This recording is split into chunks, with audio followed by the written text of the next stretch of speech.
Okay, so I wanted to share with YouTube my results from my visit to A2 Wind Tunnel in Charlotte, North Carolina. This was my second time to go. So I went in March of 2022 and March of 2023.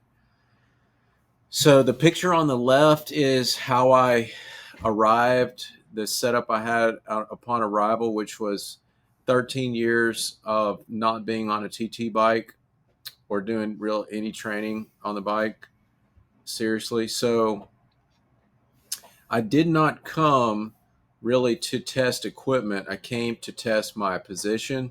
And A2 has a helmet inventory in stock and ended up switching from the Specialized S Works TT helmet, the older version, and ended up with the KASK and did some position changes, which I'm not going to really go into.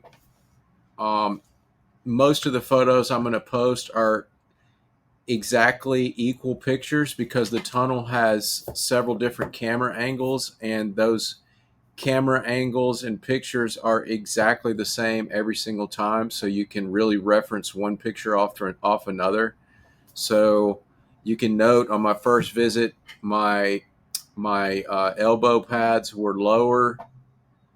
I don't remember how much, and the saddle came up, and I was better at keeping the head down. And then the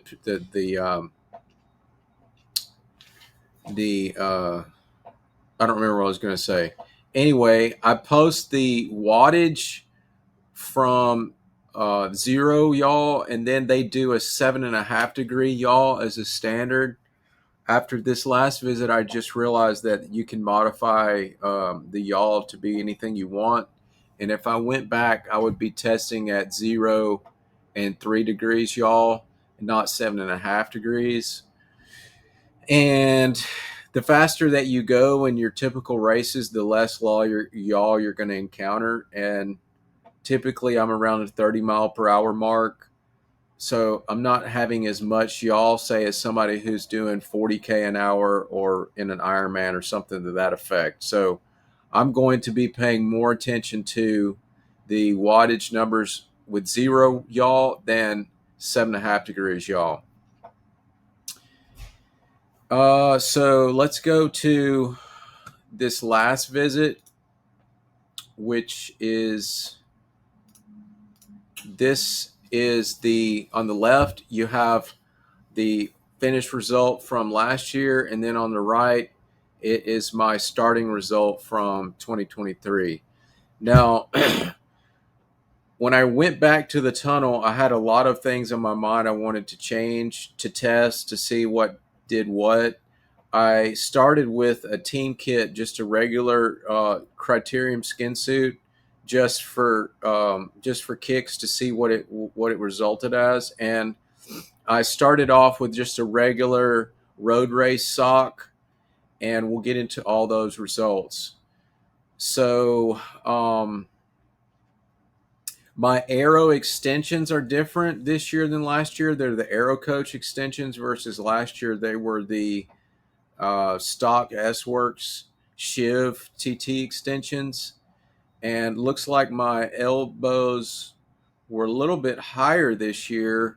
Of course, I have much more inclination from the front, and then looks like the height of my head is close to the same. And you can see my head's a little bit over to the right. That's because on the floor they project an image of your body, and that image was obstructed by my hands. So when I'm trying to look at the floor and see my position, I kind of have to look around my hands, and that's when my head is over to the right there. Um, I don't want to spend too much time comparing this. I really want to get into the improvements I was able to make um, this year. One thing I want to mention, if you do go to the tunnel, it's super important to not move your body at all, especially your head when you're testing things that don't involve your head. For example, if you're going to change skin suits, you have to keep all the other variables the same. That includes the position of your head. And the position of your head, I've learned, is the absolute number one thing that's going to make or break uh, your I don't know, I'm losing the word, your CDA or your drag. So if you move your head, you're not going to get accurate results if you're comparing something else. So keep that in mind. You have to really practice keeping that head exactly still. I actually um, came up with a little reference there that the inside of the tunnel has some red paint on the floor, and I could see where my hands were in reference to the red paint, and I kept that reference of my fingers to the paint in the same place, and that was uh, helpful to keeping my head the same. So I wanted to start out seeing what skin suits were the best. Obviously, if you go back, 312 and 295 for this for the team suit, and then we'll see the difference here. Rule 28 skin suit with undershirt. They make a underblouse that has the ribbing on the upper arm. I had that on in this test, and that is made by Rule 28 to be used with their suit. So I kept that undergarment on, switched to the black bib skin suit, and significantly worse results you can see there, like 6 watts slower and 4 or 5 watts, 4 watts slower at y'all. So then I took the undergarment off. The black bib suit sped up without that undergarment. The black bib's fabric has some ribbing already, so I'm not sure if the Rule 28 undergarment was just too much and it created turbulence or what. But you know, like 5 watts faster without the undergarment, but still slower than the Rule 28. Then I switched to the Endura. It's an older skin suit back from 2018. It was deemed illegal by the UCI because of the silicon chevron shapes that are on the material. I thought this was going to be the fastest and was super surprised that it was not. It was, as you can see, slightly slower than the Rule 28. Then I wanted to start testing socks, and I decided to not.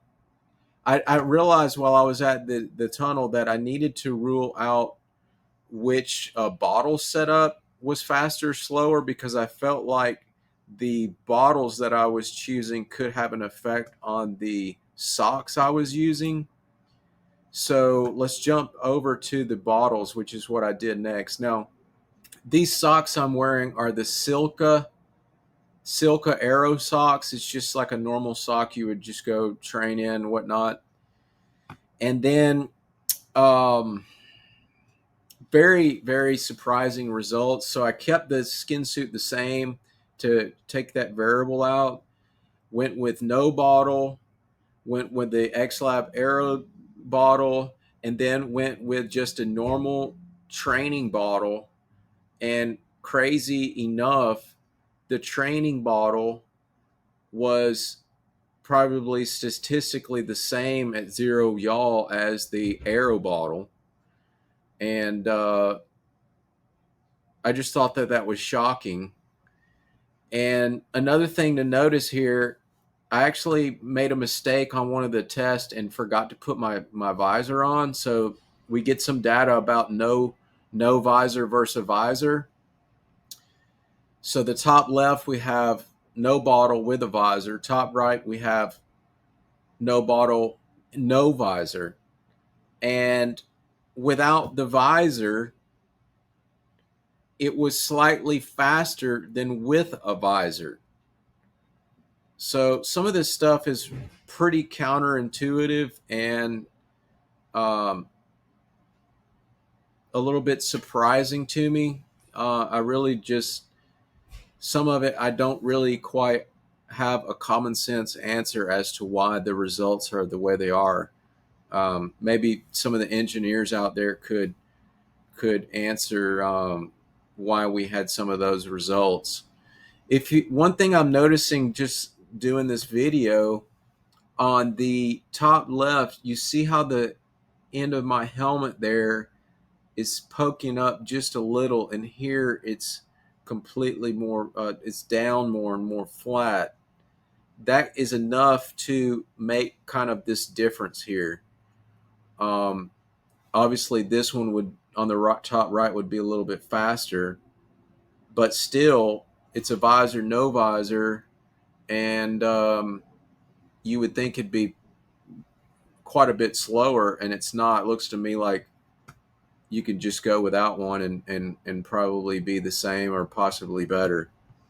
Um, but shocking that a round bottle, 20-ounce regular bottle, is faster than an Aero bottle and faster than no bottle. Let's go back to the socks. So took the Silka regular socks off, put on the Castelli shoe covers, the Aero shoe covers. Castelli Aero shoe covers were slower than the Silka short socks. Crazy. Really shocked by that. Then I went to the Spats shoe covers, and the Spats shoe covers were also slower at no yaw than the Silka socks, and a little bit better at yaw than the Silka socks and the Castelli shoe covers. Everything is here for you to read. Um, Maybe you're driving or something and can't read it. I don't want to like just be rote about everything, but all in all, the Rule 28 Aero socks were the fastest setup that I found. Spats makes an Aero sock that's not an Aero shoe cover, and it was 7.5 watts slower the than the Rule 28 Aero sock. It's interesting that a sock is faster than a shoe cover. Tested the Aero Coach socks, and they were faster than any of the shoe covers. So really, the Aero Coach sock and the Rule 28 sock with a Shimano shoe were faster than a shoe cover, Aero's shoe cover.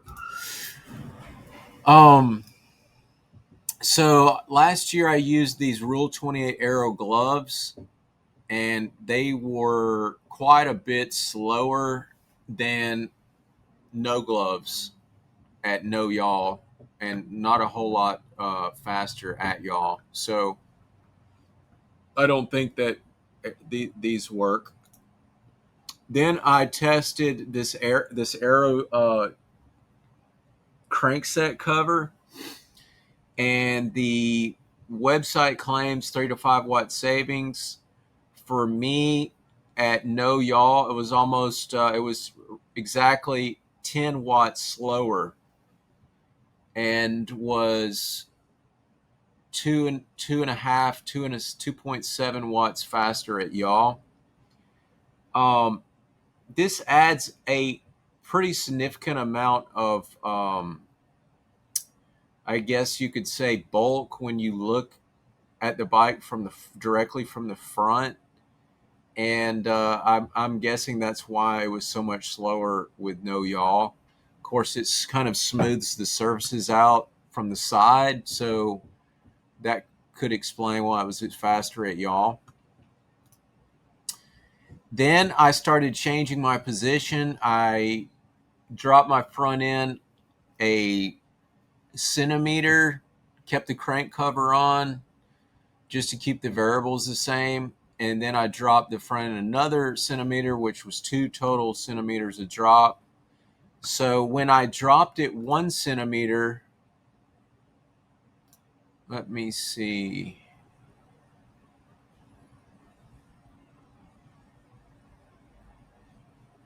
I can't remember the result I need to look at to compare how much faster I got dropping it from 1 centimeter, dropping it 1 centimeter. Um, I think I will put that. Let's see. I think I will put that in the comments because I'm confusing myself here a little bit. Was interesting that dropping it 2 centimeters versus one only really saved me half a watt to 1 watt. So I do remember though that when I dropped it 1 centimeter, the lab manager said it saved me 7 watts.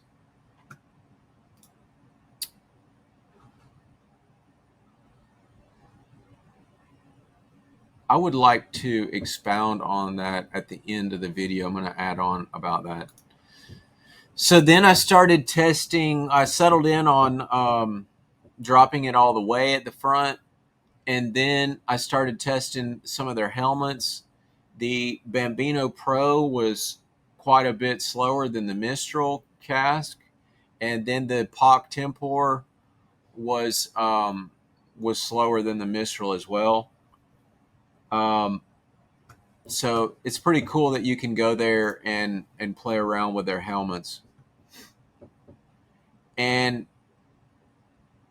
if you do decide to go and start changing stuff on your front end, if your bike is pretty hard to work on, like mine is, you need to be prepared to do it as fast as you can because you're paying for everything by the hour.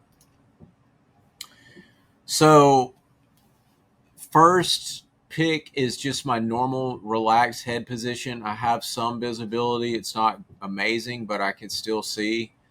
Second one is like as low as I could pretty much get it. This position, you can see the difference in the closeness of my nose to my forearms. I can't really see anything in this position. That saved me a watt and a half, 2 watts, zero y'all, and saved me 11 watts at y'all. Quite a significant difference there. And then this is my sighting position, like full on seeing anything down the road. It's about 2.5, 3 watts slower than my normal position. And interesting, it was a little bit faster at y'all. I think that's probably because when you tip your head up, you're closing the tail closer to your the top of your back. Like I said, some of these results are surprising, but obviously the fastest position at a lower yaw angle or none, really at no yaw, is have your head all the way down. So uh, look at this picture on the left. This is my normal shoulders, and on the right, I'm shrugging my shoulders as hard as I can. So look how close, look how much more narrow the profile of my shoulders are shrugging versus not shrugging. And that saved me 12.5 watts at no yaw. When I shrug, it causes the tail of my helmet to tick up. You can see how it's ticked up more at the top right. And so that slowed me down. I guess because that kind of offset, that added more turbulence behind the tail. And then, of course, I've got more side wind, so I'm not getting the advantage of being as narrow. But I would interpret this to being that shrugging, unless you just have a crazy crosswind, shrugging is going to be faster, especially at 30 miles an hour. And then the last thing I did was putting electrical tape covering the bottom of the Shimano SPD pedals versus none, and that saved me 3.7 watts at no yaw. So really what I ended up with, the best CDA I got, I got under 0.2 at y'all. Looks like they give you a spreadsheet, an Excel spreadsheet with tons of equations and a bunch of numbers that are way above my head. But I started out with a 0.21 CDA, and looks like the best CDA I got on the day was 0.194, and that was including that crank cover, which I could have dropped it more if I took that off. And did a little bit of other stuff with my extensions, but it didn't work. I lengthened the extension and then I shortened the extension, and both of those changes were slower. So yeah, if you have any questions or want to see more data from the Excel, I'd be happy to share them. To add on to the other data, when I dropped my front end 1 centimeter, it lowered my watts at no yaw by 7.1 watts at no yaw, and about 1 point about 1.4 at yaw. So quite a bit of savings, 7.1 watts by dropping it 1 centimeter. But then when I dropped it 2 centimeters, it hardly changed at all.